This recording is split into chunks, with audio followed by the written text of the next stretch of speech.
সবাই বিচারের জন্য, হাসিনার বিচারের জন্য, এই যে শহীদ পরিবারের যে আকুতি, শহীদ পরিবারের যে আকাঙ্ক্ষা, আমরা সেটাই হচ্ছে সরকারের কাছে বারবার হচ্ছে ব্যক্ত করছি যে এই শহীদ পরিবারের এই যে এখনের যে কান্না, এটা ক্রোধে পরিণত হবে খুব শীঘ্রই।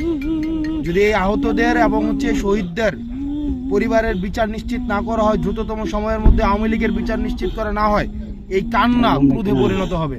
এবং এই সরকার আমরা দেখতে পাচ্ছি যে বিচার, এটা হচ্ছে খুবই, আমরা কোনো দৃশ্যমান বিচার প্রক্রিয়া এখনো পর্যন্ত দেখতে পাচ্ছি না, যেটা আমাদেরকে আশাহত করছে। আমরা চাই যদি ট্রাইব্যুনাল সংখ্যা বাড়াইতে হয়, আমরা চাই যত দ্রুততম সময়ের মধ্যে এই বিচারটি নিশ্চিত করতে পারুক।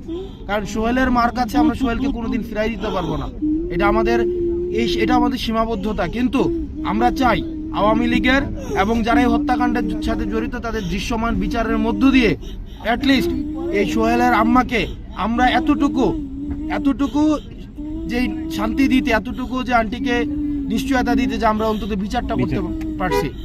এখন আমাদের এটার জন্য জাতীয় ঐক্যমত্যের ভিত্তিতে আমরা দেখতে পাচ্ছি যে এই যে আওয়ামী লীগের বিচার যেন দীর্ঘমেয়াদী হয়, বিচারটা যেন কোনোভাবে এটাকে কালেক্ষেপণ করা যায়, সেটার জন্য দেশি বিদেশি ষড়যন্ত্রের আমরা সম্ভাবনা দেখছি। এই সরকারের কাছে আমাদের স্পষ্ট আহ্বান থাকছে, আপনারা ছাত্র জনতার রক্তের উপরে দাঁড়িয়ে আপনারা সরকার গঠন করেছেন এবং আপনাদেরকে মাথায় রাখতে হবে আপনারা একটা ইন্টারিম পিরিয়ডের গভর্নমেন্ট, আপনারা একটা জরুরি মুহূর্তে আপনারা ক্ষমতায় এসেছেন। আপনাদের বিচারটা যদি আপনারা নিশ্চিত করতে না পারেন, আওয়ামী লীগের বিচার যদি নিশ্চিত না করতে পারেন, আপনাদের পুরো প্রক্রিয়া প্রশ্নবিদ্ধ হবে। এটা শুধু সোহেলের মার কান্না না, আমাদের যে 2000-এর অধিক যারা শহীদ হয়েছে প্রত্যেকের পরিবারের কান্না, আহতদের কান্না। আপনি আজকে দেখেছেন যে আমরা 131টার উপরে লাশের